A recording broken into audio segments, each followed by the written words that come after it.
बिस्मिल्लाहिर्रहमानिर्रहीम। अस्सलाम वालेकुम। मैं हूं मोहम्मद फ़हीम। खैबर पख्तूनख्वा असम्बली में बाबर सलीम सवाती साहब ने करप्शन की है या नहीं, बेकायदगियां हुई हैं या नहीं, और क्या उन्हें सियासी तौर पर निशाना बनाया जा रहा है, ये कई सवालात हैं जिनका जवाब गुज़िश्ता 2-3 माह से नहीं मिल रहा है।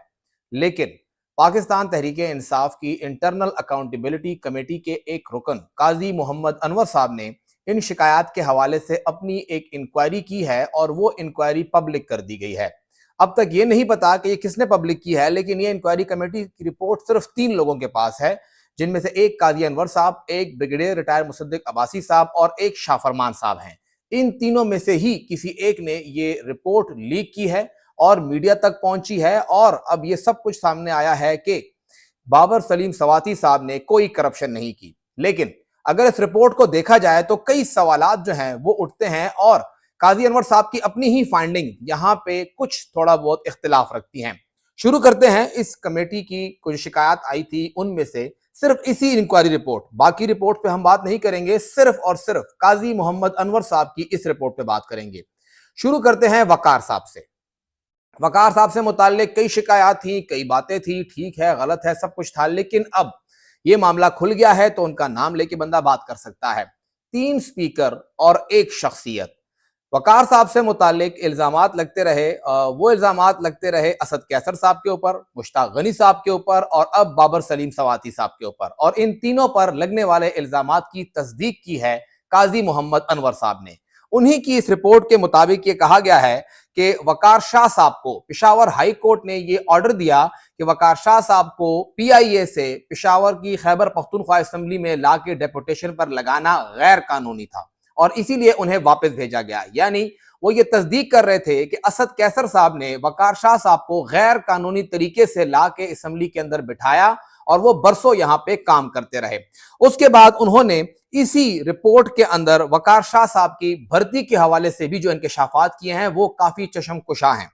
इस रिपोर्ट के अंदर उन्होंने ये कहा है कि वकार शाह साहब ग्रेड 19 के स्पेशल सेक्रेटरी भर्ती हुए थे और उनकी भर्ती के लिए बाकायदा इश्तिहार जारी हुआ, और फिर 11/10/2019 यानी 11 अक्टूबर 2019 को डिपार्टमेंटल प्रमोशन कमेटी या जो डिपार्टमेंट की कमेटी थी सूबाई असेंबली की, उन्होंने उनकी तकर्री, वो 300 उम्मीदवारों में दूसरे नंबर पर थे, पहले नंबर पे नहीं थे, दूसरे नंबर पर थे, और उन्हें इसी कमेटी की जो डीपीसी थी उनकी सिफारिश पर मुश्ताक गनी साहब ने 11/10/2019 को अपॉइंट किया। लेकिन अगले ही जुमले में वो ये लिखते हैं कि जो इंतहाई जरूरी ओहदा था कि जी स्पीकर ने कहा कि मुझे तो हर हाल में ग्रेड 19 में स्पेशल सेक्रेटरी चाहिए, और उसके साथ ही उन्हें उठा के इस्लामाबाद भेज दिया गया, भर्ती के साथ ही वहां चले गए। लेकिन यह मामला इतना सादा नहीं है।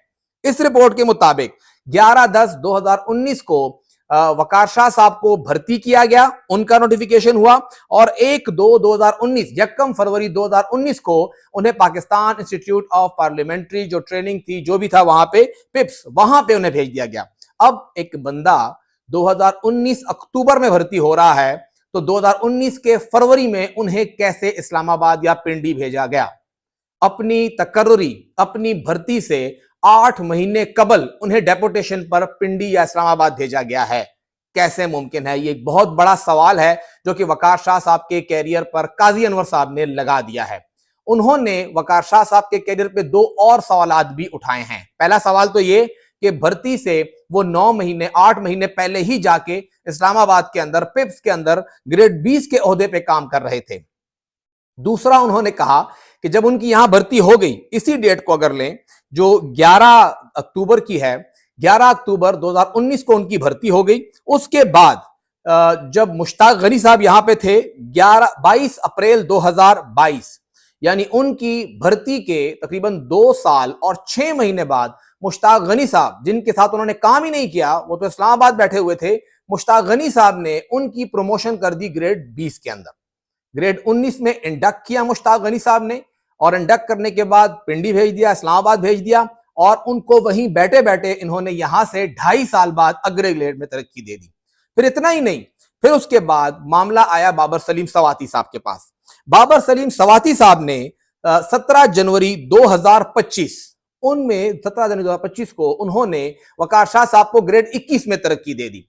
अब अगर हिसाब लगाया जाए 22 अप्रैल 2022 और 17 जनवरी 2025, ये वक्त बनता है तकरीबन 2 साल और 9 महीने के लगभग, पौने 3 साल बाद। यानी वकार शाह साहब को पहली प्रमोशन 2.5 साल बाद मिली, दूसरी प्रमोशन 2 साल 9 महीने बाद मिली। और इसी रिपोर्ट के अंदर काजी अनवर साहब कहते हैं कि खैबर पख्तूनख्वा असेंबली के secretariat employees term and condition of services rule 2025 के तहत 3 साल बाद मुलाजिम को अगले ग्रेड में तरक्की दी जा सकती है। यानी अगर इन रूल्स को देखा जाए तो वकार शाह साहब दोनों बार अहल नहीं थे कि उनकी तरक्की हो। तो वकार शाह साहब की तकर्री जो भर्ती थी उनके ऊपर भी इस रिपोर्ट में सवालिया निशान लग गया। उनकी पहली प्रमोशन के ऊपर भी कि 2.5 साल में प्रमोट हुए और दूसरी प्रमोशन पर भी कि पौने 3 साल बाद उनको प्रमोट कर दिया गया। जिसने भी रिपोर्ट बनाई है वकार शाह साहब से मुताल्लिक सबसे ज्यादा लिखाई इस रिपोर्ट के अंदर की गई है।